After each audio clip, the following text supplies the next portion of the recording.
Other news now, and the family of a grandmother who was murdered in her own home have told the West Country Tonight the way in which she died will haunt them forever. 61-year-old Antonietta Guarino was beaten around the head with a hammer by the man she'd taken into her home as a lodger. Her son, Tom Sebastiano, has been speaking to our reporter Eloise Ringe about the devastating and lasting effect the crime has had on his entire family. And having now lived through this, I believe it's the worst thing that can happen to you, to the people left behind. Antonietta Guarino vanished from her home in Trowbridge in January. At first this was a simple missing persons inquiry, but with the arrest of her former lodger and his boyfriend, the horrific truth slowly started to emerge. For a couple of days we had to, assume it was still a missing persons, but it didn't feel that way.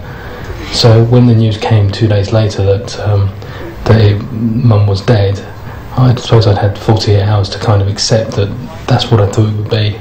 I wasn't trying to kid myself that she was missing. I did have to tell my son, who at the time was very ill and was recovering, and it felt like I was literally breaking his heart. Mrs. Guarino had been murdered, beaten to death with a hammer by this man, Mark Riley. He and his boyfriend then wrapped the body in a shower curtain and dumped it in the River Avon before going round to a friend's house and ordering pizzas. Until their arrest, the pair continued to live in Mrs. Guarino's house, using her bank cards to buy groceries, DVDs and a car.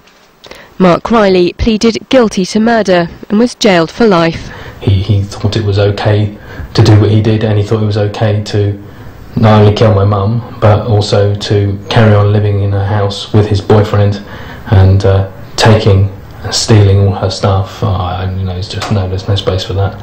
David Carburstow was found not guilty of Mrs. Guarino's murder, but was jailed for 4 years for his part in covering up the crime. The trial may be over, but for Mrs. Guarino's family, the pain continues. Tom showed me pictures his 4-year-old daughter had drawn for her grandmother. He tells me she often holds them up to the sky so her grandmother can see them from heaven. She misses her grandma, but she's too young to... maybe she'll forget.